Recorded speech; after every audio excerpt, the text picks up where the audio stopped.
How do you regain a feeling of trust for a partner who's wronged you in the past? How can people overcome years of disappointment in their marriage and suddenly create a whole new relationship with the same partner they've had for years? The truth is that you can fall in love again. You can be happier together than you've ever been, and you can do it quickly. In this film, you're going to meet a couple from Italy, Olivera and Gianfranco, who went through something that's the kiss of death for many couples: infidelity. They didn't see a way out, and they were desperate.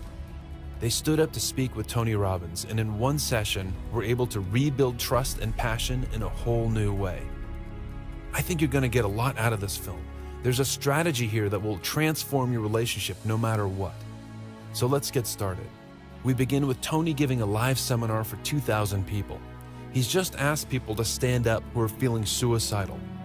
In a room of that size, you'll usually find a dozen suicidal people, and Tony's working with them to show the rest of us how a life can be transformed within about an hour. Tony doesn't know these people or their histories, and he doesn't know what's going to happen. At this point, he's walking through the group to see whom he can help next.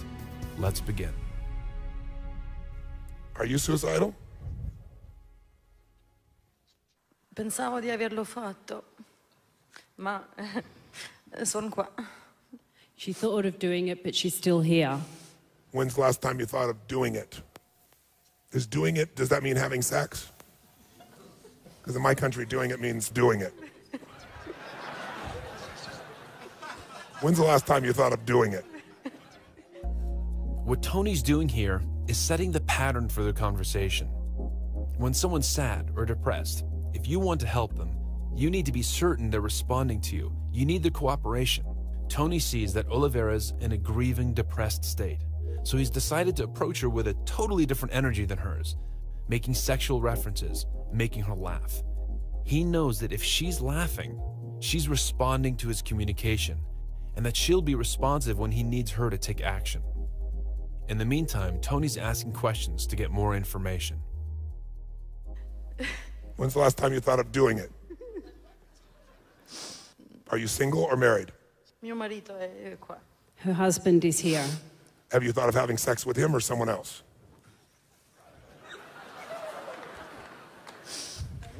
Con lui. With him.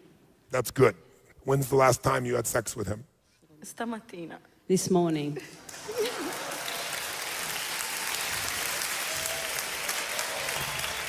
And before that? Oddio, non mi ricordo. She doesn't remember. That's right.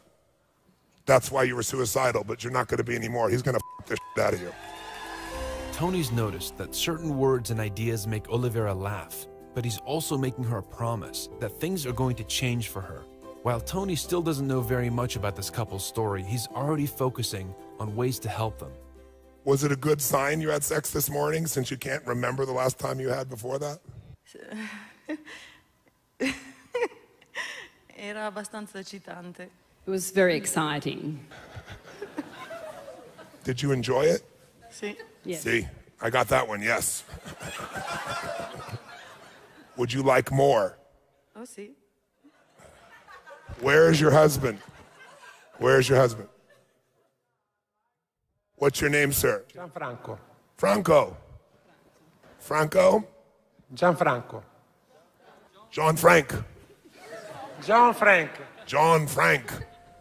Tony's using Gianfranco's name as the trigger for another joke, and you'll see Tony using this joke strategically later on.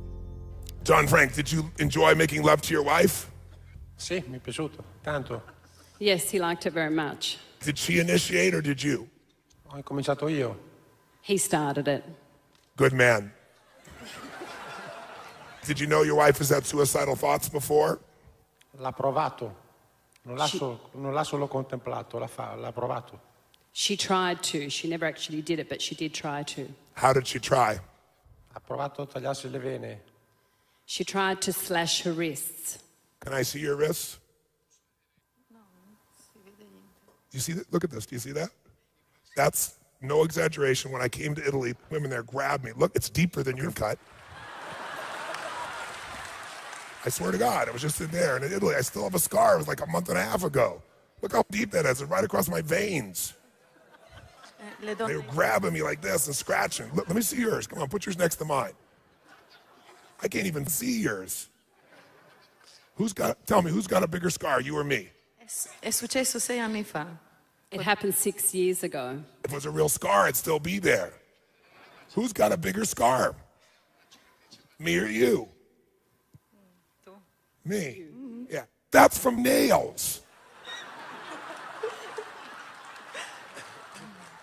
There's a method to what Tony's doing. He's guessing that Olivera spends a lot of time focusing on her pain and the ways that she's been hurt. So he's surprising her now.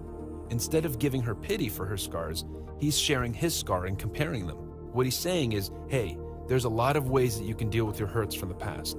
You can compare them, joke about them, tell stories about them, or brag about them like they're battle wounds. I didn't know I was attempting suicide to go out and shake hands with these b****s.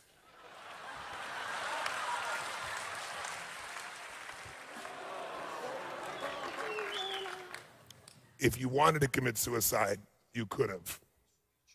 True or false? È quello che mi ha risposto il mio compagno dopo che è venuto a prendermi all'ospedale. Well, now, wait, don't even tell me what she said. I already saw. I hope you saw what I saw. You don't even have to hear the words. She smiled as she described it and pointed back towards her husband. Let's see. What'd she say? She said that that's what her husband said when he turned up to the hospital. And she smiled when she said that. Why did you smile when you just said that? It doesn't seem like a very happy moment. But you smiled a moment ago when you were talking about him showing up. Sir, John Paul Franco, King Louis, listen. And watch. Tanti anni faccio finta di essere felice, rido per coprire il resto. For many years she's trying to be happy, but she's trying to cover up. What are you trying to cover up? La rabbia. Anger. And you're angry at your husband or someone else?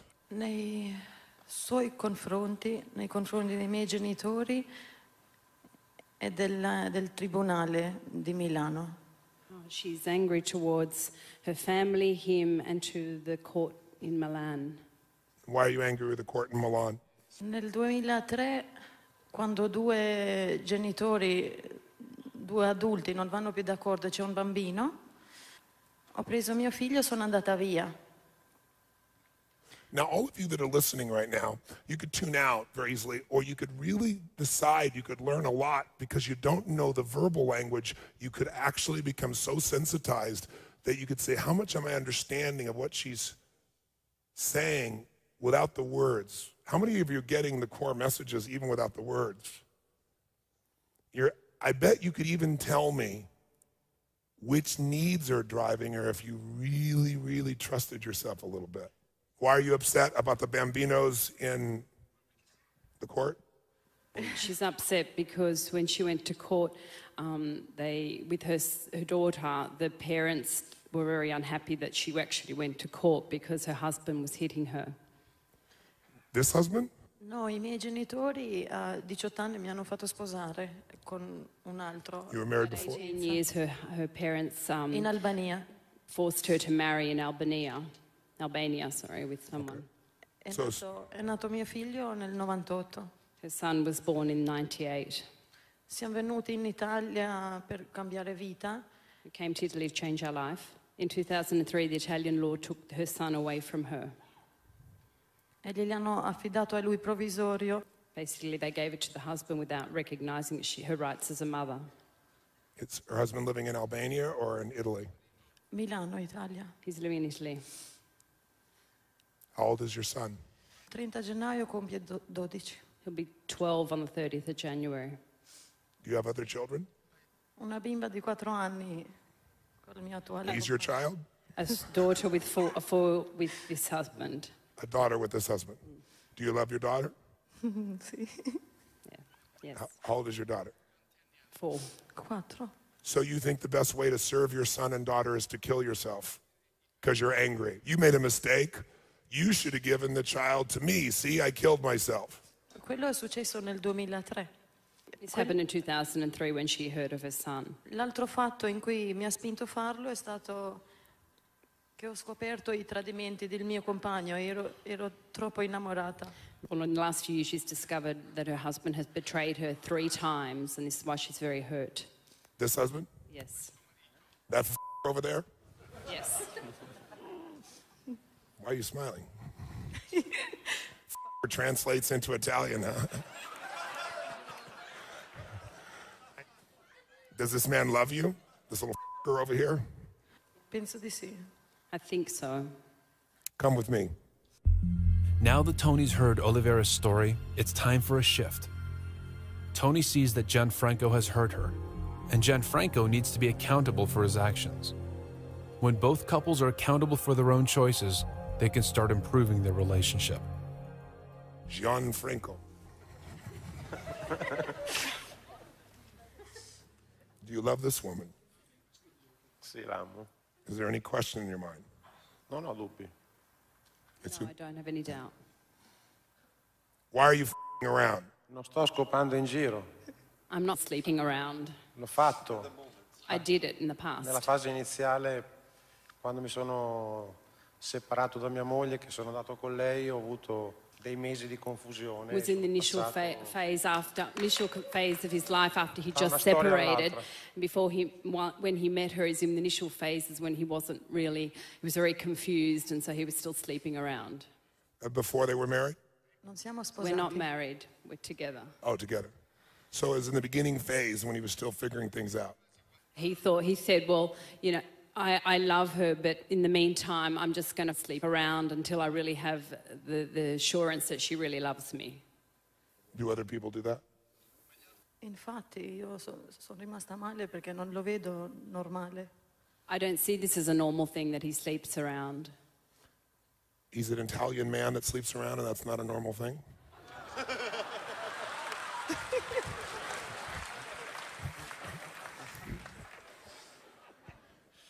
Are you new? I'm not saying it's right, but I'm just saying, is that not a pattern in the culture? Is not the president of the country around on a regular basis? And so you're surprised that a man that does not yet have your total commitment to him would actually engage in sexual relations with other women. Io ero incinta. I was pregnant. With his child? Yes. Asshole. Gianfranco. I'm renaming you dickhead from this point on. So you weren't sure if she was committed to you even though she was carrying your child? You're slow, is that the deal? Io non riesco neanche a ricordarmi tutta questa fase. I really don't even remember all these things.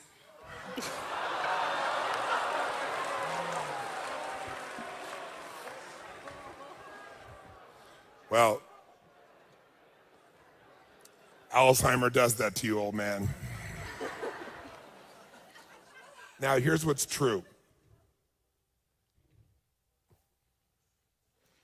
That this woman who he loves very dearly and who he had a child with while she was pregnant, he had sexual relations with 1 or 2 or 3, how many other women? 3. During that same time period? 3. 3. Okay. 3. Do you love this man? Do you love this man? Sì. See. Does he love you? Tell the truth, don't with me. Penso di sì. I think so. Okay, that's called prove it to me, bastard. Does she believe he loves her? Yes or no? Absolutely she knows he loves him. She just hates the behavior. Don't you? She fears and hates that behavior. She loves him, and she knows he loves her. She's just scared. True or false? Sì. C means true. Giusto. True? Yes. So, you have 2 people love each other. Now, it's easy to call him a dickhead, but you have to remember that in reality, people do whatever they can to survive, to meet their what? Based on their blueprint and the meaning it gives them at the time. So the last thing I would endorse was this man's behavior. But if you and I want to more than judge and actually influence something, we have to understand and actually appreciate it without judging it. How many follow? For her to ever feel certain, she probably has to be able to find a way to understand that no matter how thin you slice it, no matter how horrible he looks to us, there are two sides to everything. The first step of relationship healing is for both couples to hold themselves accountable for the relationship. This doesn't mean that Oliveira is accountable for 50% of the relationship and Gianfranco the other 50%. There's no room here for partners to be making excuses or saying that's not my job. None of that works in an intimate relationship. Being accountable in a relationship means that Oliveira takes responsibility for the entire relationship, 100%. And Gianfranco is also responsible for the entire relationship. Being accountable means taking ownership of the results you're producing, being honest about your mistakes, and always focusing on what's working and what you can do better. The second step of relationship healing is meeting each other's 6 human needs. In our way of working, there are 6 human needs that are responsible for virtually all human behaviors and decisions. These are needs that we need to meet on a regular basis, no matter what. The first need is for certainty, the ability to be safe and comfortable. This is a primal survival instinct, and when we don't feel certainty, it's hard to focus on anything else. And you'll see that this is a need that Oliveira focuses on way too much, and it's responsible for a great deal of her troubles. The second need is for variety. In order to feel fully alive, we need to experience change, emotional shifts, new ideas, movement in your body. The third need is for significance. We all need to feel special, needed, and worthy of attention. The fourth need is for love and connection. We all need love, but many of us will settle for connection, the feeling of being connected to someone, or belonging to a group, or even just connecting with yourself. The fifth need is for growth. You need to keep on expanding and growing, or you start to die. And the sixth need is for contribution beyond ourselves. These first 4 needs, certainty, variety, significance, and love and connection, are the needs of the personality, and we all meet them in some way. We literally can't live without them. The last 2 needs, growth and contribution, are the needs of the spirit. And even though most people don't focus on them, they're the real secret to lasting happiness. Now, when you're in a couple, it's absolutely essential that you're aware of how you're meeting your partner's needs.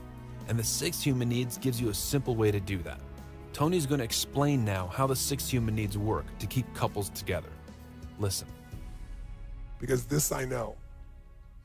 I've been with hundreds of thousands of couples. I've never ever been with a couple where when people come together, they don't say something like, I gave him or I gave her everything. And yet they're separating. And I always tell them everything except what they needed. Raise your hand if you got that. So if someone is not with you, your need for protection and your fear you're not enough will make you find a way to blame them or blame yourself rather than just figuring out what's been missing.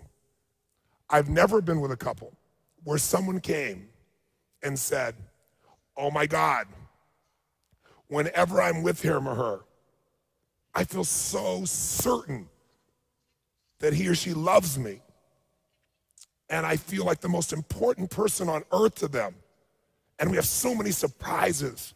I never know what he or she's going to do. It's so exciting. I feel important, significant. I know I'm the most loved person in the world to them. We're always growing. We're always giving. I'm just going to leave them. It's impossible. Remember I told you when anytime you associate a thought, a feeling, or emotion to meeting at least how many needs? It becomes an addiction. If you meet all 6, you have a love slave. They cannot leave you. They cannot part from you. They cannot do anything but think about you every moment. But most of you want a love slave without meeting people's needs. You want to meet the needs they have the way you would meet them, not the way they need them. You want to do it based on your rules instead of caring enough to find out what they need to feel loved. And so you meet some of their needs, and that's why you have a relationship. Watch this. On a scale from 0 to 10, how much do you feel this man loves you? And I don't want you to try to call to him. I just want the truth. You can always play with him and beat him up later. I want to know, how much do you love him, 0 to 10? Better yet, how much does he love you? 0 is not at all, 10 is he truly loves you. Tell me the truth and don't f with me, I don't have time. The first way to use the 6 human needs to transform your relationship is to simply understand the levels at which the 6 needs are being met. You ask, how am I meeting my partner's need for certainty? Put it on a scale from 1 to 10. How am I meeting my partner's need for variety? How am I meeting their need for significance? And how am I meeting the needs of love and connection? Are we experiencing growth together? And how am I meeting their need for contribution? Go through this exercise quickly and write down the first number that comes to mind. Don't hesitate, be spontaneous. It will show you a world of things that you can improve in your relationship. Now Tony's asking Olivera to tell him how much Gianfranco loves her, 1 through 10. It should be a simple answer. Let's see what happens. A dire il vero, sono confusa. I'm confused. She's confused. So why is Tony celebrating right now? It's because he teaches that when you're confused, it means you're now open to finding new solutions to a problem. It seemed like a simple question, so I'll ask it again. How much does this man love you? 0 to 10. 0 is not at all. 10 is he really, truly, absolutely loves you, even if he's a dickhead sometimes. Non lo so, I don't know. You don't know in this moment, or you don't know? non lo so. I don't know. Da tanti anni che cerco il suo aiuto a recuperare e farmi avere un po' di fiducia nei suoi confronti, ma non lo fa. In many years he's telling me to trust him, but I still can't trust him. I'm not asking you to trust him. I'm not asking about even staying with him. I'm asking, how much does he love you? Non abbastanza. Not enough. I know that, but I want to know how much he loves you, even though it's not enough. I'm not asking about his behavior. I'm asking about his heart, when he isn't screwed up in the head. When you're hurt and feel uncertain, it's easy to get in a pattern of withholding, of deliberately not giving your partner what they need. People withhold their love in the hope that their partner will become more responsive, and they withhold in fear that if they give their love, the partner will leave or betray them. This strategy never works to bring you real love in the long term. Tony suspects that Olivera feels so uncertain and so hurt that even giving a score to Gianfranco's love will be giving him too much. The problem is, if you don't make yourself accountable for your relationship, if you don't even want to know whether you're meeting your partner's needs, then nothing can help you. If Olivera can't cooperate with Tony in this exercise and acknowledge the degree of love that she does get from Gianfranco, then she can't go through the second step of relationship healing. How much love did you feel from him this morning?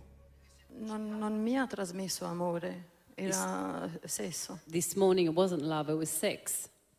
Oh, so sex has nothing to do with love. Then you have no problem with having sex with other women. It looks like there's some resistance building up inside Olivera. Tony's asked her to score Gianfranco's love for her, and she's not cooperating so far. A few minutes ago, she said she enjoyed the sex and found it exciting. Now she's taking the position that sex is just sex and has nothing to do with love. She seems determined not to give anything to her husband and not even acknowledge the nice things he's done for her. This is withholding. Now take a moment to ask yourself, when have you withheld from your partner? Have you ever seen your partner asking or needing something from you and you didn't give it? Why was that? What does that do to your relationship? Everyone withholds from time to time, but you need to be accountable for it. So if there's a time that you've withheld in the past, take a moment and write it down. Now back to the room. So does he love you, 0 to 10? If you can't give me a straight answer, then you guys just go off and resolve this on your own. If you'd like some help, I need some answers quick. Not do you trust him, not about past actions. I just want to know, how much does he really love you? Not when you're testing him, how much does he love you? 0. 0. He doesn't love you. Non ti ama? No. then you should absolutely separate. Don't ever look in his eyes again, and please don't have sex with him.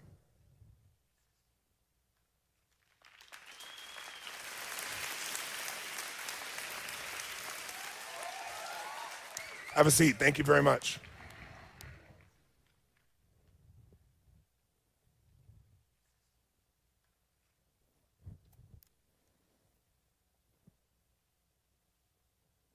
Is that what you're going to do?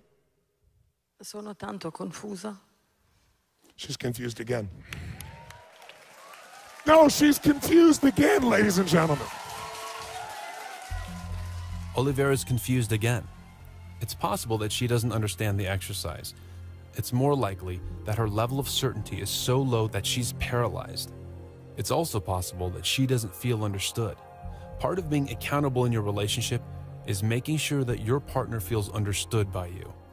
In order to help Olivera and Gianfranco, Tony's thinking on his feet and will now speak indirectly to Olivera by speaking to the group. The goal is for her to feel understood and reconnected with her needs. Now pay close attention to Olivera's face and how she's feeling about Tony's words. Here's what you need to understand. For time's sake, I'm going to do the translation. This woman lost her son. She was abused by another man. She lost her son to the court. The court gave it to that. She felt like her heart was ripped out of her. She's hearing the translation now, and I want her to interrupt me wherever I'm wrong. The court's taken away from her, feels a piece of her heart is ripped out. She feels out of control. What is most important to you, my dear? Is it love, significance, certainty? What's the most important thing to you? L'amore. Love. And her source of love, she doesn't just want love. Love is what she wants in her heart. But what she wants before the love is certainty. Even though her heart wants love. How many follow? You want love, but you want certain love. Sì, sì. See. That's yes, yes.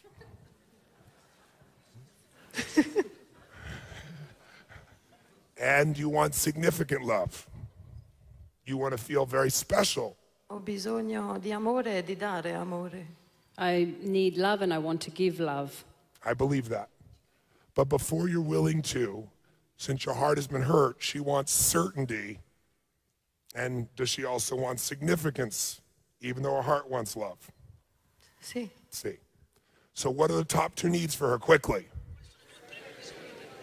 Okay, if you knew nothing else, even without the child, you know all the problems in their relationship. Because love that is passionate does not have certainty in it. Passionate love is uncertain. That's why it's passionate. If it's certain, it's predictable. And if it's predictable, it becomes boring. And as it becomes boring, the law of familiarity comes in. And you begin to take it for granted. And you no longer hunger for it. So she has always looked for love with certainty. Most women get this, they believe, through a child. Because they believe a man may leave me or cheat on me, but the child won't. The child will always love me. The child will always be there for me. Clearly, they've never had a 16-year-old when they're making these decisions. This young woman's child was taken from her before that time. That was her source of certain love. How many follow? And she lived in a world that was loveless with a man who beat her. So she had no certainty, and she'd feel completely in what? Which would make her want to feel like she might as well what? How many got it? Okay? In addition to that, what she wants under that is love, but she's got all these barriers in her blueprint. Then she has the illusion that that child will give her love forever. That's a biochemical illusion every woman has to have. That's how the species continues. But do children not always love you completely? Yes or no? Do all sons and daughters continually love people, their parents? Yes or no? No way. And they go through phases where you feel totally unloved. The only difference between the relationship you have with your children, which most of you is better than your intimate relationship, is because you made a decision at one point. They were your child, therefore you will love them no matter. And as a result, even if they murdered somebody, you'd still love them. Because most people make a decision at one point that they never question, that I will love this child no matter what they do, no matter how they are, they're mine. If you made that same decision about that man, you'd have the same love that you wished you had from a child. but out of your need for certainty. You've not done that, and neither is he for her. He went around because he wasn't certain, even though she's got their child, that she's really going to love me no matter what. So as long as she keeps this constellation, even without going her individual values and rules, she's going to be unhappy. Now she has another rule that would make her feel suicidal, and that rule is, I can't have my son. I now have a daughter, which should light me up. But people focus on what they don't have. You're walking along, it's a beautiful day, and an ambulance cuts right by you on the sidewalk and misses you by 2 inches, just barely. Could have killed you, but it misses you. That's the event. Now, what's the story? This person almost killed me today. Not, wow, God saved me by 2 inches, or aren't I gifted? I almost died today becomes the story. And we forget everything else beautiful in our life and focus on the one thing we don't have. It's the nature of human beings. Rejection breeds obsession, and loss of any size, of any type, becomes magnified because human beings hate to lose. So now she, instead of focusing on the beauty of her daughter and saying, I will get my son someday, I have faith in God, somehow this is going to serve. She, instead of saying maybe, she decides her life may be over, and then it gets stacked by the experiences of not feeling close to her husband, who does not know how to win with this woman. What do all men want to do, ladies? I'm sure you must figure it out by now. They want to make you what? How happy do you think she feels on a regular basis with this story, regardless of his behavior? Is she happy most of the time or unhappy? Which one? Now, that's not an excuse for him to not take care of her. But I want you to get a sense.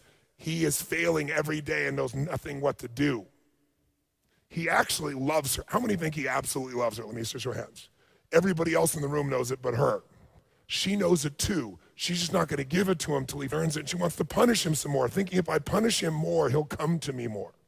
He finally reaches out to her intimately, and she says it's exciting when she's being honest. A few minutes later, it has nothing to do with love. There was no love. He doesn't love me. Love is 0. What does he hear? I'm a 0 no matter what I do. And then somebody else looks at him and smiles and makes him feel happy for doing nothing. And for some reason, he's pulled towards that. And he's the asshole.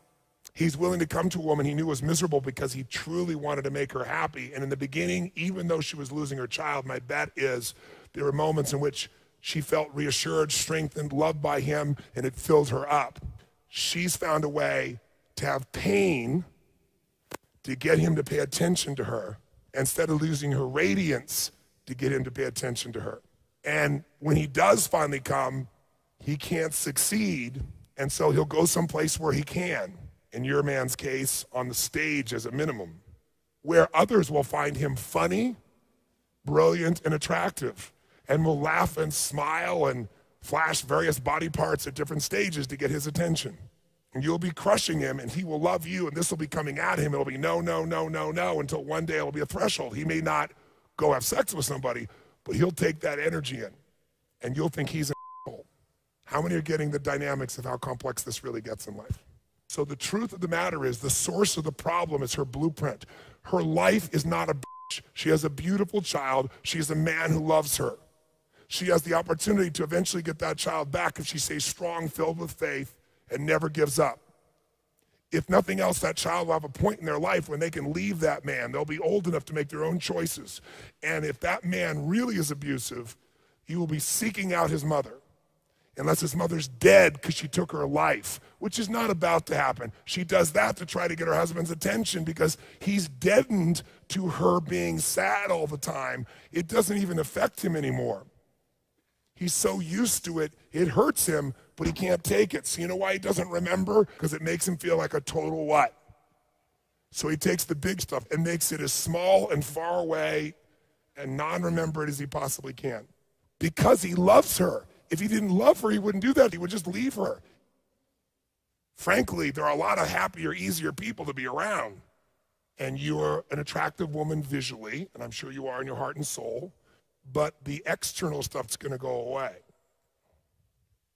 And you know it. So if that internal stuff doesn't shine a lot better, it's not hard to figure out what's going to happen. And that's why what percentage of marriages end?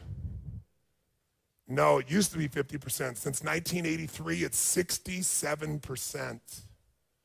That's in the US. People who quit 50%, that's true, it's 50% in total, but since 1983, it's exploded. So if you take 93 above, that's the percentage.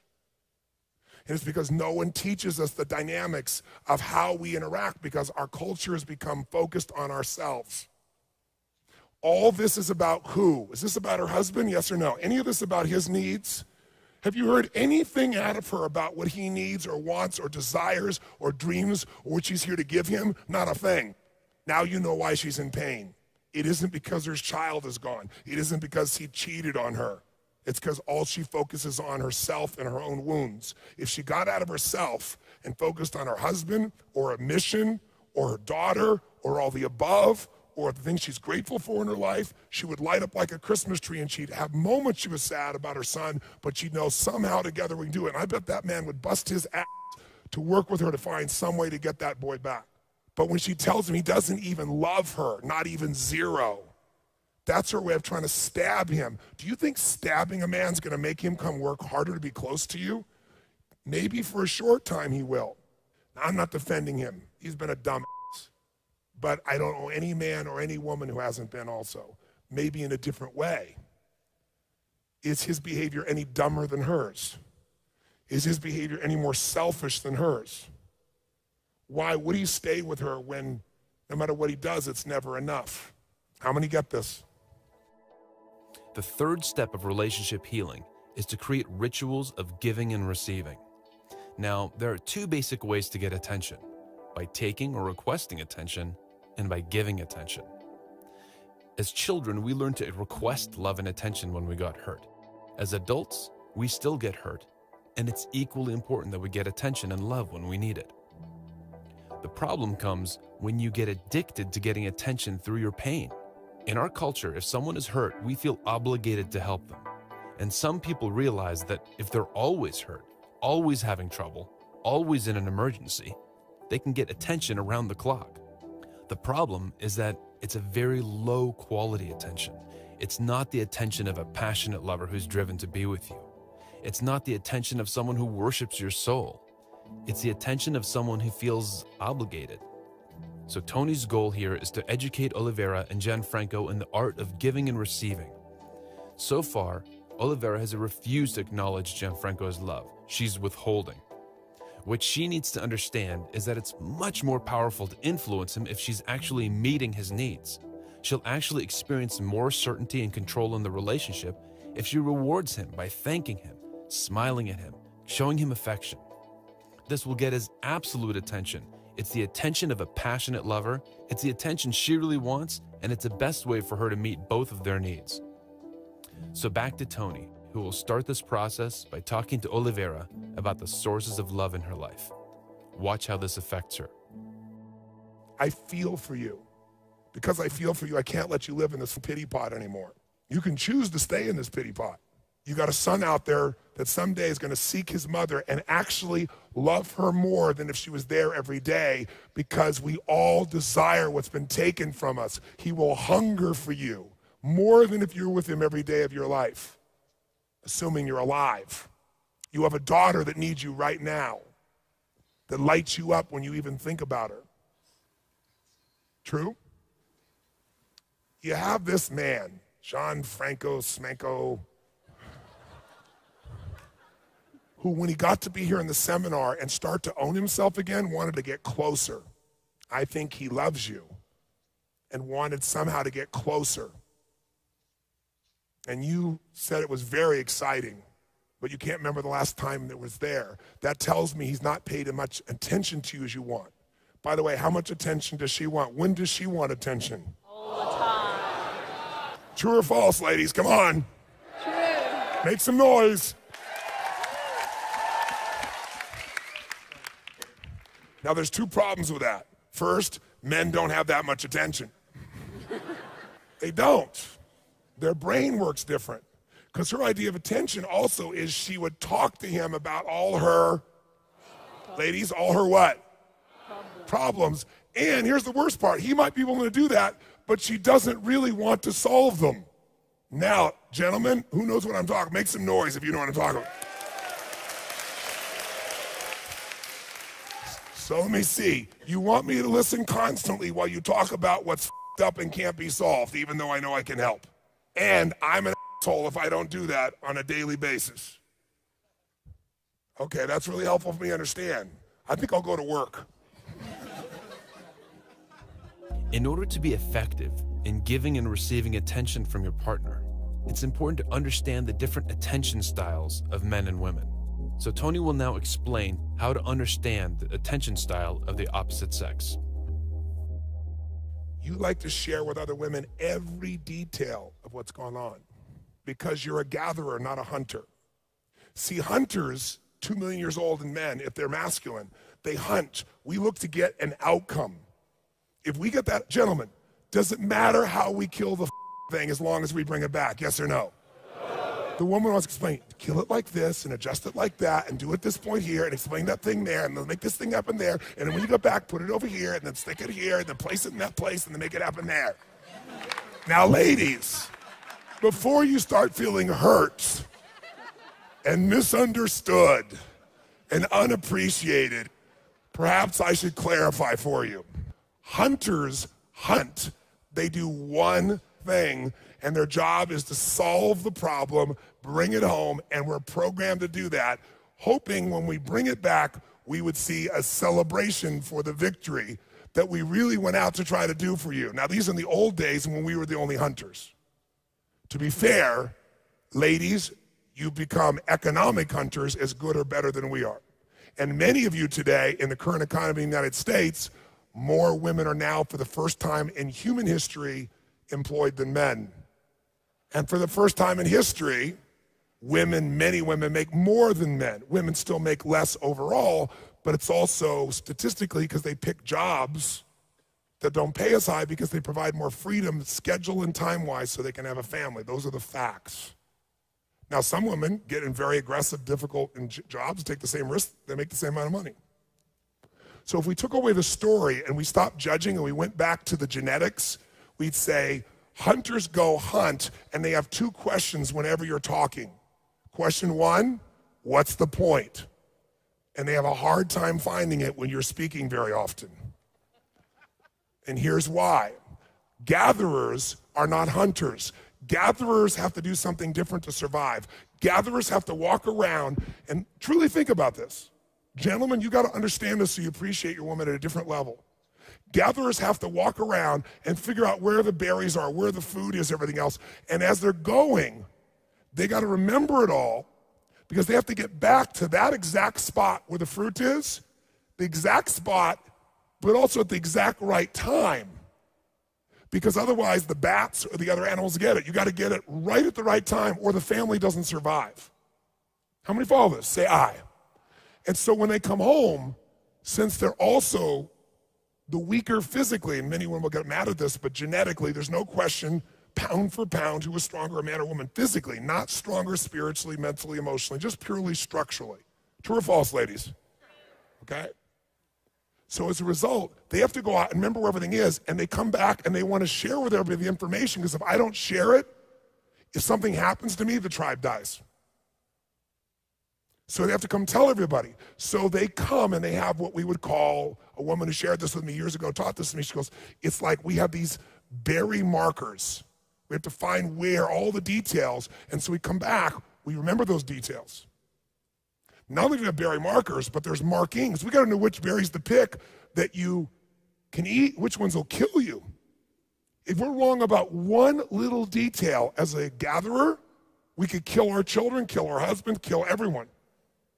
So details are 1,000,000 times more important genetically in every woman in this room, because you got to be able to mark where it is, what time it is, where's the point in time, and you got to be able to tell which one's the right ones, the wrong ones, and process is very important to women, because I got to process these berries properly, because some of them, if you cook them too much, they're acid. If you don't cook them enough, you'll die. So what, when, where, how, and every little detail of the process is life and death. And it must be what for the survival of the species? It must be what? Shared. So women come And they tell men in detail what the to do. Now, men are hunters. We don't need to remember that the animals are moving all over the place. We got to be able to change constantly. They change constantly. There isn't one place, one location, one element. Anyone will cook it. So we just want to get the job done. And while you're explaining it, we could have killed 3 deer. It's not disrespect for you, and it's not your disrespect for us. We're doing what we're genetically programmed to do for 2 million years in the animal part of our system. So here's what women do, gentlemen, and this is the part you don't understand. They come and they start talking, and they're giving you what they learned out there in the meadow. We call it the meadow report. And they tell you every detail you could possibly never want to know in your lifetime times 10. Sage Robbins, where are you? My wife, are you in the room? Tony's calling on his wife, Sage, to demonstrate a meta report. Sweetheart, you're very good at these meta reports, and I've learned to totally appreciate them. Can you tell me, sweetheart, the other day we were in New York, and you went out for about 5 minutes and came back and talked to me about 45 minutes about the 5 minutes. You remember that? We were going to India, and it was a very spontaneous thing. We weren't planning to go to India, and I had all this luggage. We had about 12 bags. We'd actually just come from a Platinum Partner event from Mexico. And so I had all these big suitcases, and I was like, oh my goodness, I don't have the perfect suitcase to go to India. And so I was like, oh my goodness. And we only had about 20 minutes, and a very dear friend of ours was coming over. And I was so hungry. This is a true story. I was starving, and I was like, I don't have time to get lunch, but maybe I'll have time to go to Starbucks.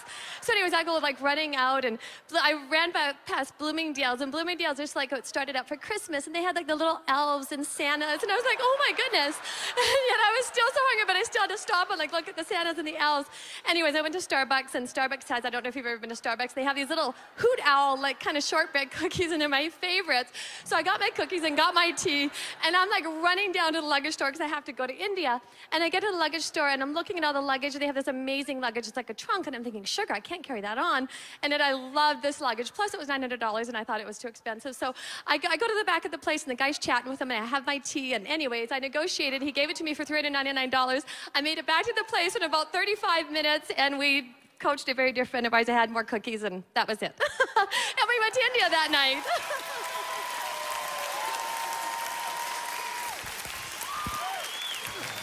Now, It's a true story, and this was just like 2 weeks ago. what's that, honey? I said this was just 2 weeks ago. Now here's the funniest part of the story. I didn't take the luggage to India, but anyways, that was beside the point. It was too big, and I couldn't carry it on. Oh my goodness. Now, I want you to notice something. That was the shortest meta report I've ever heard in my life. Now, how many of you actually enjoyed hearing that meta report? Let me see your hands. Say aye. Part of why you enjoyed it is you knew what it was. The men enjoyed it because of 2 things. She said it with such passion and with such energy and with such happiness. Imagine that same meta report going on for 45 minutes about everything that's horrible, and a man's not allowed to do anything to make it better, or you feel like he doesn't understand you. Can you hear the men in the room? Men, make the sound of what that feels like. And that's the sweetest sound they can make for it. So ladies, here's what I want you to know, and gentlemen, by the way, ladies, you may be thinking I'm making this all about you. Watch. I'm really making it about you, gentlemen, learning how to appreciate the meta report, because I want to tell you why you need to appreciate it. If a woman doesn't tell another woman the meta report of what just went on, they know they're not trusted and their relationship is on the edge. If a woman says, if you say to a man, if I come along here and I'm a woman and I come along to a masculine man and say, how was work today? William says, it was great. That's the meta report. What was great? Helped a lot of people, a lot of fun. But how did you feel? Totally great? Good. It's a great job. That's a man's meta report. And by the way, if a man went, oh, and did you know, and the little things here and the other things like that, I'm sure you haven't seen it, but if you saw this thing here, you went to, men would be, what the f is going on with you, to another man. But see, women think men are hairy women, and they need a meta report. Now watch this though, gentlemen, and you'll understand why listening to your woman's meta report will be useful. When you're talking, there's only 2 questions that go through a man's mind. Question number 1, what's the point? Do you know how many times I asked that question when she first told me this story for 30 minutes? And I wasn't able to come up with it. In fact, at the end, as she told you, we didn't even take the suitcase to India. But the fact that made it so happy made me happy, because when women are happy, men claim victory. If I took her to the movie and she loved the movie, I walk away going, I wrote the movie, I picked the movie, I selected the movie. She's happy because I took her to the right movie. When she's unhappy, how can I pick such a movie? This is the truth, ladies. Men want to make you that happy. You just don't know it. Because most of you, they've given up on making you happy because you've made it impossible. But one of the reasons you don't feel happy is you'd feel happy if you could give your meta report. So gentlemen, here's the answer. If a woman says, how was the party, to another woman, and that woman says, ladies, another woman says, supposedly your friend says, it was good. Ladies, make the sound of how that feels. Go. Guys would be, cool. And so you push deeper, don't you, ladies? You say, well, who was there? Was that Catherine girl there? And she says, yeah, Catherine was there. Well, what was she wearing? You want to know the details, the markings, the berry markers, were there berry markers here, here? What was she wearing? Was she being the normal horse she is? Come on, tell me. And if she just goes, no, she was dressed nice, and you keep digging, and she doesn't give you a meta report, ladies, do you trust her anymore, yes or no? When you go to your man and ask him about what he just did and he gives you no details, you think he's a woman that's hairy and you shouldn't trust him. Men don't give meta reports. Gentlemen, do you agree with me on this, yes or no? They give a meta report if their job requires a meta report. If they're an artist, or a writer, a director, an entertainer, then they have to. It's part of their job. But when you see them off the job, they don't give meta reports. You don't trust them because he doesn't give you those details, and he feels your lack of trust and doesn't know where the it's coming from, and feels rejected, which is the thing he'd rather die than feel. And then someone else will, like most women do when they first meet, they don't uncork and do all the talking. They ask and let him talk and talk and talk, and he goes, holy shit. She was smiling the whole time. She was happy. I was talking, not much either. I didn't have to talk much, and she was happy. But those days don't last very long, do they? So gentlemen, here's the deal. You go to your woman, gentlemen, how long, by the way, ladies, men too physically process different than women. Women process both hemispheres of the brain simultaneously. That's why a woman never forgets anything. Because she doesn't just remember the words you said, she attaches an emotion to it, so she'll remember 20 years from now and remind you again. Men just process in one hemisphere, and they have less data storage. That's a fact, less connections. So there's only so much that they store there unless they train their brain differently. We can all train our brains differently, but it takes a lot of practice. So most men, how long, if you truly are interested, can you stay focused on a story with no point? Ladies, I want to ask you, am I being harsh? Ladies, do your meta reports really have a major point? Yes or no? No. All you want to do is share all those details. Yes, it has a point for a woman, where you're genetically sharing the most important things, like location, and it was in New York, and it was at, on 6th Street, and it was between the 2 Starbuckses, and it was this little thing, and it was a cup this side and the berry thing here, because this one will kill you and that one will save you. It's very important for a woman. But for a man, none of this is going to help me hunt. None of it's going to help me take care of you. How many follow what I'm talking about here? So men are looking for a point. And by the way, I know some of you actually think there is a point, but that's feminine logic. So man's going, what's the point? You can't find one. Gentlemen, how long can you focus on a story with no point? Give me a time period, just honestly, outside.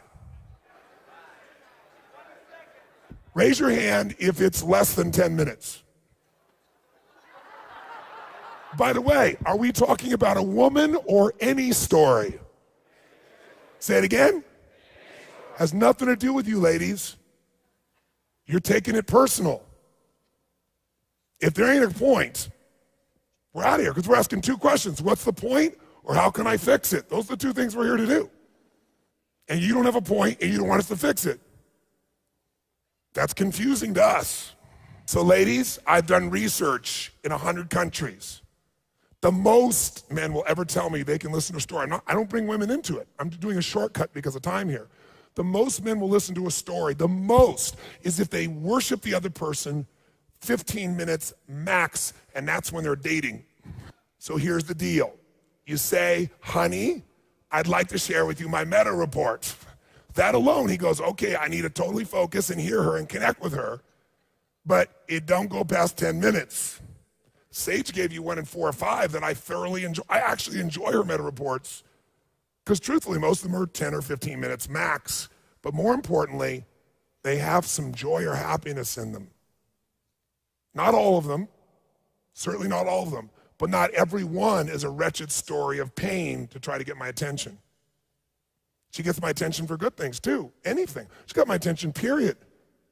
Because she lets me have victories. When I notice and give her attention, instead of punishing me for taking a few minutes to do it, she rewards me the minute I get there. Remember I said we're always training each other how to treat each other, how to feel. My daughter one time was so upset with her boyfriend, he didn't call her and he kept saying, you better call me, you better call me. He didn't call. When he finally called, guess what she did? Laid into him. I pulled her aside and said, honey, do you want to end this relationship? She said, what do you mean? I said, you screamed at him when he called. She goes, yeah, but he didn't call forever. I said, when he does the thing you want him to do, anchor him with pleasure. The minute he called you, she said, oh my God, honey, I'm so glad to hear from you. I was missing you. How are you? Not punishing him, rewarding him. Then what he'll want to do is call when? Again. Otherwise he learns whenever I call him and get, let me put off the pain as long as I can. Raise your hand if you understand this, ladies. By the way, gentlemen, it's the same way. If your lady does something finally and you go, finally, she isn't going to show up again. Masculine responds to challenge with appreciation. Feminine responds constantly to compliments that are sincere, constantly reinforcing. So this woman is a beautiful soul who's had a really painful set of meta reports that are truly truthful, and she told him details and then didn't allow him to solve it. And so he finally tried to find some way to survive through work and probably got attracted to someone who on the surface wasn't making him wrong. That's no excuse for his behavior. But that's what happened. Somebody else met more of his needs. If she would have been honest and told me how much love he has for her, how much variety in their relationship, how much significance, you'd find these numbers are not high on either side because neither one's fulfilling each other's needs because they've forgotten how. So ladies, I'm not telling you can't give your meta report. I'm saying if you can find the humor in your meta report and the beauty of it, that it's genetic in you, but if you can also remember the fact that he doesn't give you a meta report does not mean he's not trustable. Because when somebody doesn't trust you over and over again, you finally go, it. It's not worth the effort. I've done nothing wrong. How many ladies can understand this? Raise your hand. Say I. Tony's making sure that both Gianfranco and Oliveira understand that he's not taking sides. If you want to enjoy your relationship, you can't hang back and criticize. You need to be active. Tony's job is to make sure that both members of the couple are doing their best for the relationship. The fourth step of relationship healing is to inspire trust in each other. In the big picture, trust is inspired when you feel someone has your best interest at heart and that your interests are aligned. In the short term, though, trust is inspired by a variety of minute-to-minute factors that may not be conscious for you. Now, what Tony's saying is that men and women inspire trust in opposite ways. Women communicate through meta reports that share everything spontaneously, including details, experiences, and emotions. Not sharing a full report from another woman means there's a loss of sharing, which means a loss of trust. Men communicate in the opposite way, by filtering out everything they saw in the meadow and aligning with each other by sharing the objective of the hunt. And they often do this in silence or with minimal communication. A man that gets distracted by details and loses track of the objective loses the trust of other men. The point here is that in order to feel trust for you, your partner expects certain things in your communication, and it's important that you appreciate your partner's language. So here's a quick tip. If you're a hunter type and you don't have much to say about your day, at least say it with a warm, reassuring gesture, like a look, a smile, or a hug. And if for 2 million years hunters have been bringing their winnings home every night, then when you go home after work, don't go home empty-handed. Once a week, bring home a small gift as a sign of your affection. If you're a gatherer type and your partner is a hunter, then remember that hunters accept each other by respecting the hunt. Show your partner that you respect and appreciate the effort he's making for you and your family. Align with him. These two rituals will inspire trust and respect in each other and will be a source of ongoing reassurance, trust, and love. Did he look at you in a way that got your attention? Sì, mi guardava e mi ascoltava tanto. Sì. Yeah, he looked and he also listened to me. Yes, he looked and also listened to you. In fact, she probably shared a meta report, and he was dating, so he listened for at least 15 or 20 minutes consistently. He wasn't being deceitful. It was just the first time he'd heard it, so it was still fascinating.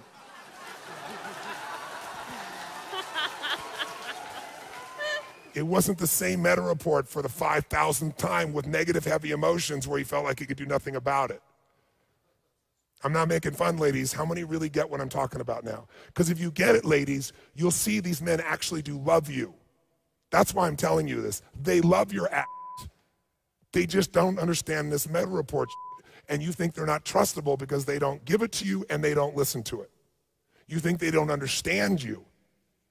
They don't understand the structure of how you communicate. They understand you more than you think.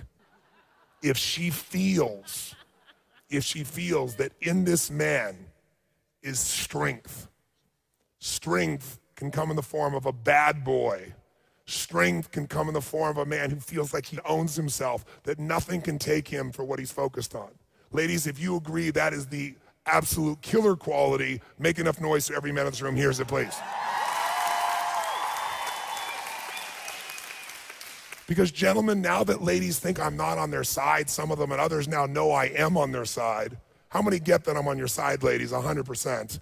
For those of you who don't think I am or think I'm just making generalizations about you, let me help you express yourself to men so they understand the real problem. That no man in this room who's masculine has any full appreciation of, not because he doesn't care, because he has no experience like you, because he's not a hairy woman. Ladies, I want an honest answer. How many of you have had a time, sometime in the last month, where you were someplace by yourself or even with someone else and you had a moment of concern for your safety, either walking out to a car at night, going underground to a parking lot? Raise your hand if you've had moments where you actually feared for your life. Raise your hands. Gentlemen, if you look around the room, it's about probably 95% of the women in the room. I think that would be a conservative estimate. Ladies, how many have had that experience in the last 2 weeks? You've had an experience where you had that fear. Raise your hand. In the last 2 weeks. And now we're at about 45 or 50% of the room. Who's had that experience, ladies, in the last week before you got here? In the last week before you got here, you actually had moments where you had fear for your safety. And we're about 25 or 30%. 25 to 30% of the women in the last week have had this. 95% have had it in the last month. Gentlemen, if in the last month you've had fear for your safety, gut level, like, oh my God, survival fear, raise your hand.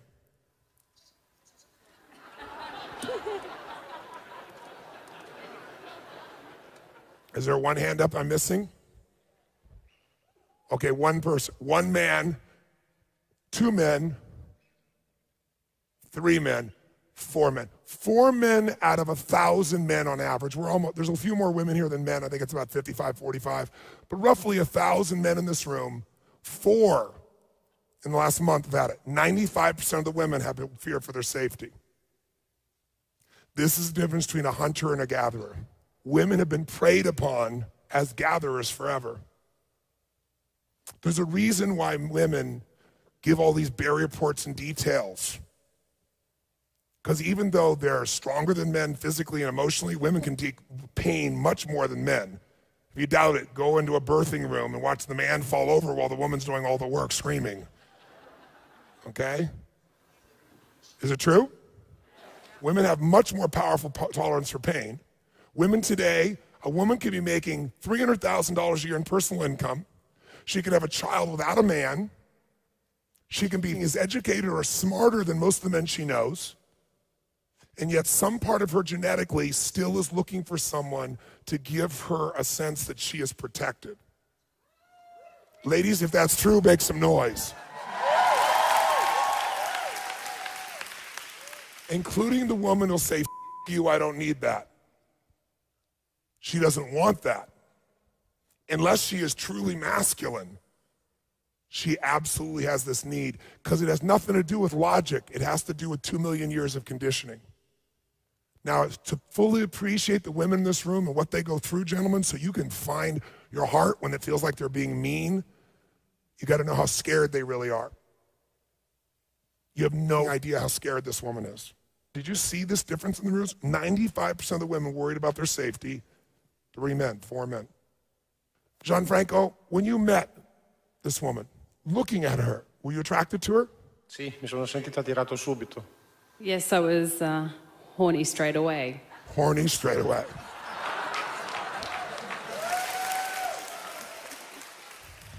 Sì.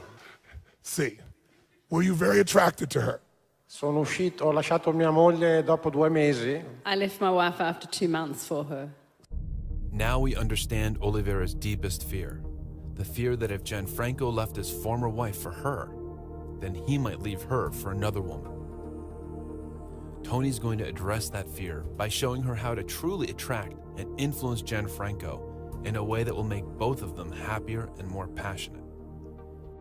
Now, this man left his wife, and I'm not going to take the time to get under it all, but I can tell you why he left his wife. I can tell you beyond a shadow of a doubt. He left his wife because they both weren't meeting each other's needs. And the reason they did it is he couldn't figure out how to continue to make her happy.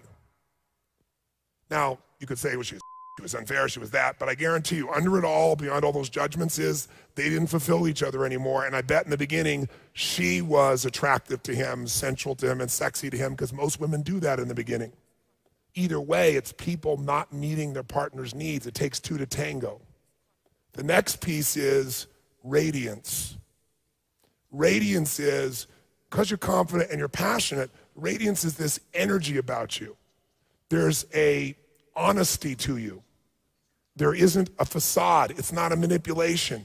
Radiance would never say, how much does he love you, 0 to 10? If she answered authentically, maybe a better word than radiance is authenticity, because authenticity creates radiance.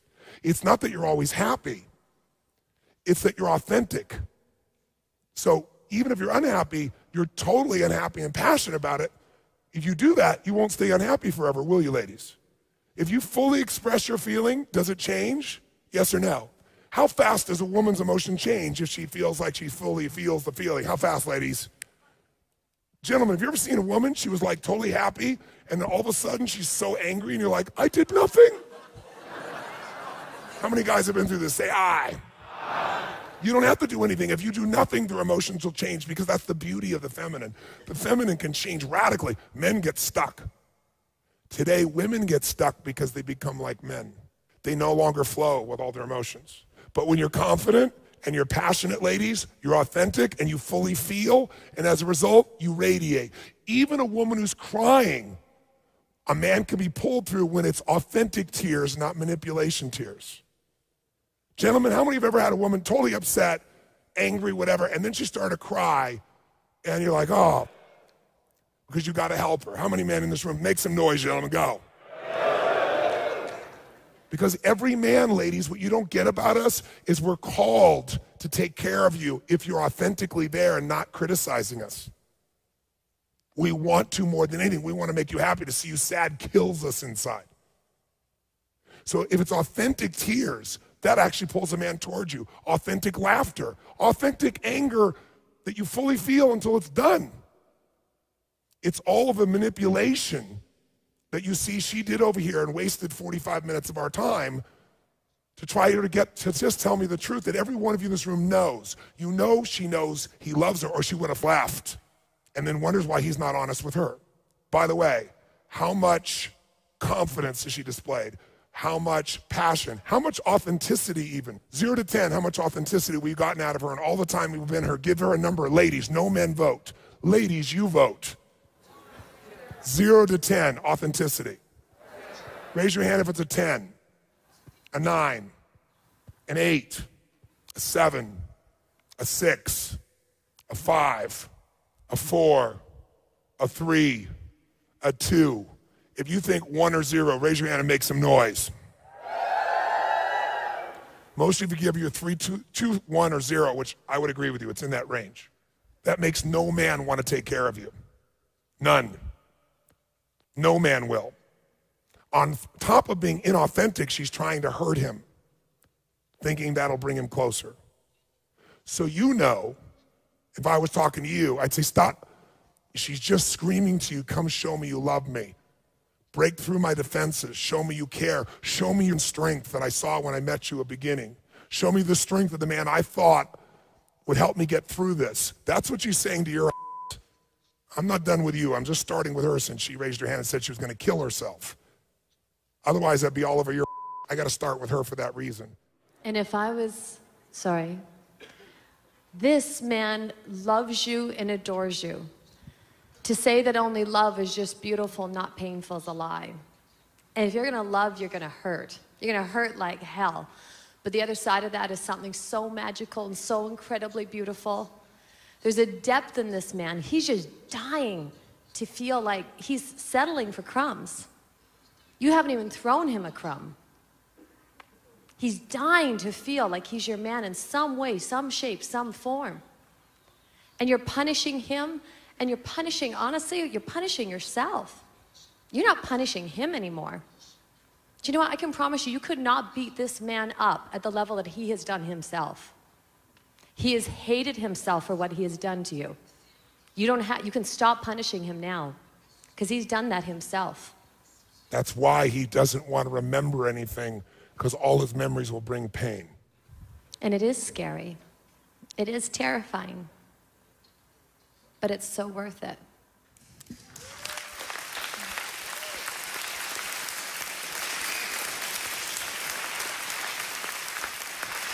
We didn't get here just by perfect, rosy, frolicking times. That shape, we had this amazing love and we've had beauty, but it's been the pain that's given us depth, that's given us that richness. And if you can love through that, there's a strength and there's a bond like nothing you will ever know. You will own that man's soul, but you have to open. The only thing that will end a relationship with a man is when you close to him. When you open to him, he will die for you. This woman, open or closed to this man? Which one? Quick. Completely closed. It's not your size, it's not your shape, it's not your age. It's your radiance, it's your openness, it's your femininity that will make you own any man you want to own. But when you shut all those off, don't be wondering why A, you're miserable because you're not being your true self, and B, why he's not running here to take care of you. The real problem is she's focused on only who. That's the problem. It has nothing to do with him. In fact, if he was an asshole and went away and she re-grabbed those qualities in herself, would she have men lining up to take care of her, yes or no? No question about it. We're still on the 4th step of inspiring trust. And Tony's talking about what women can do to inspire trust in men. As he said, when a woman is in trouble, men are drawn to help or even rescue her. However, if a man feels that a woman is using her pain or using her trouble to manipulate him, he loses trust and becomes suspicious. Have you learned anything? Sì, What have you learned? avere fede. Have trust. trasmettere amore transmit love, e accettare l'amore. and to accept love into my life. Give her a hand. It's very beautiful, ladies and gentlemen.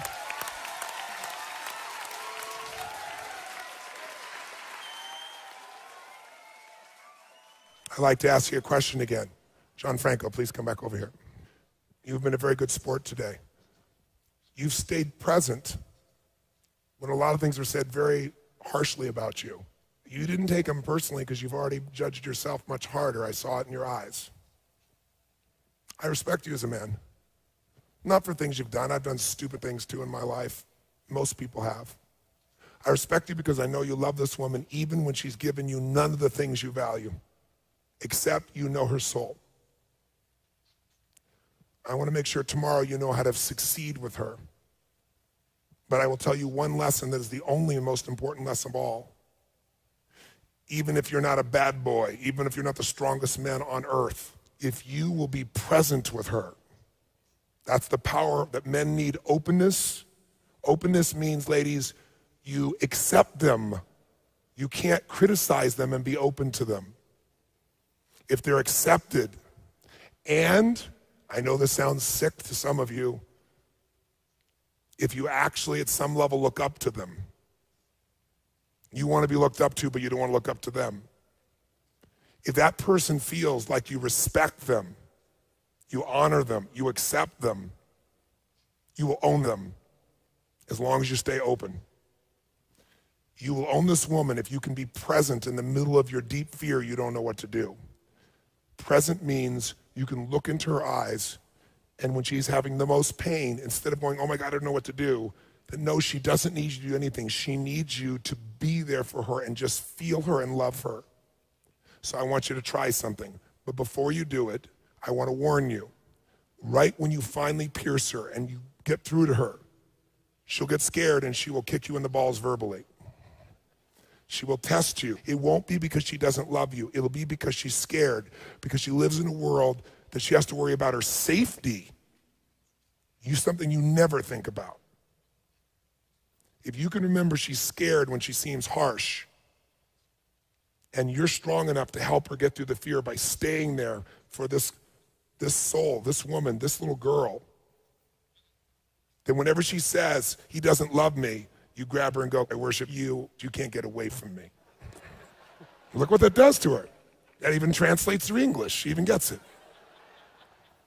You get it? If you can do that, she will die for you because she feels you'll die for her, and you two will go deeper. And all that you've been through will be like a bone that was broken. When it heals, it becomes the strongest bone in the body. Stronger than if it had never been broken. That's a physiological fact in the body, and it's a truth in a relationship. Most of you in business know that if a customer's upset and you find a way to make it better, your relationship will be stronger with that customer who was once upset than if they'd never been upset. True or false? Every relationship is deepened by pain. Sage and I have been through so many painful, challenging, problem things, but we've never blamed each other.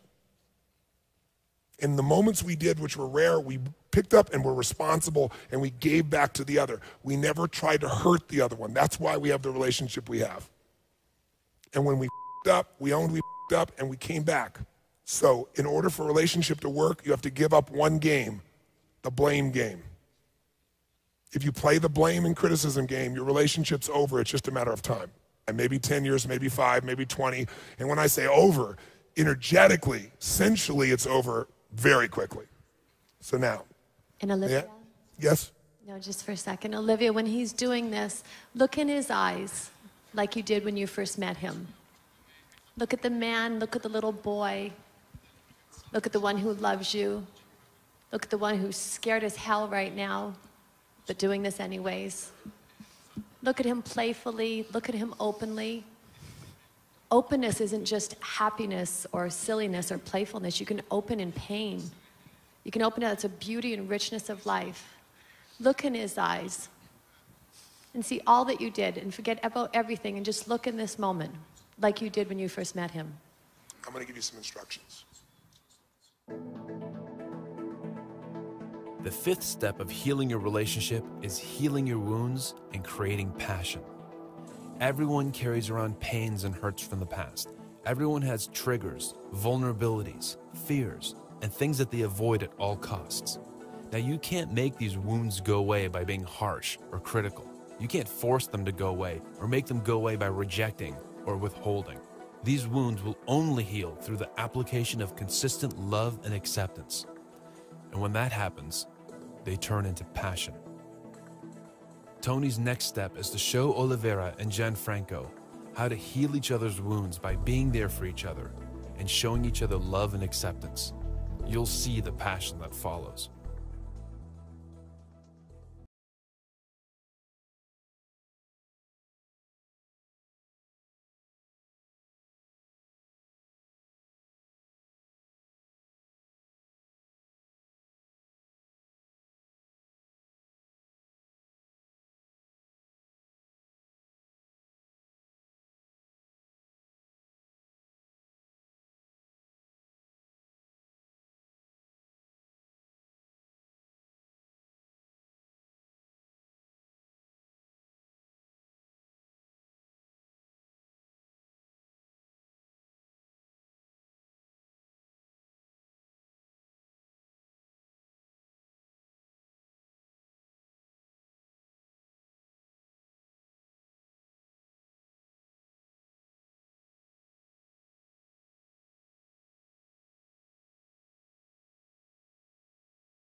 Strength and determination, then trust came back, and so did passion.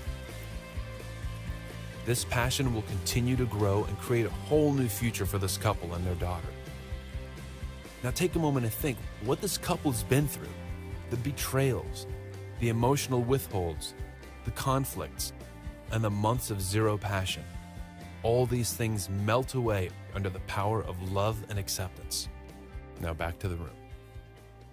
What do you feel now when you look into your man's eyes? Che mi ama. That he loves me. Yes.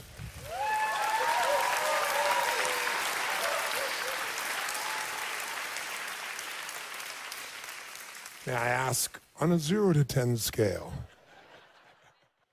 15. 15.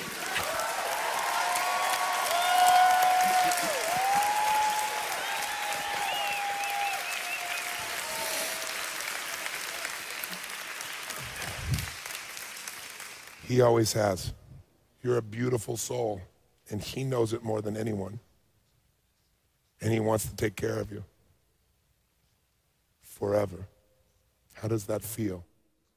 Una cosa strana qua. I feel something strange inside. Qua. In my stomach. Yes. You have gas?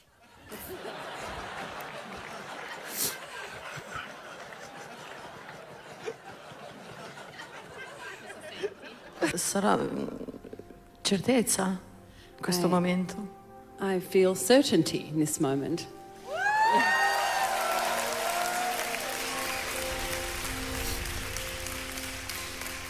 When in doubt, pull her closer to you.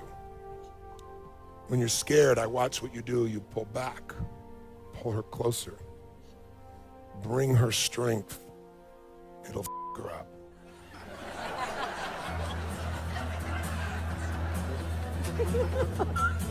Give him a hand.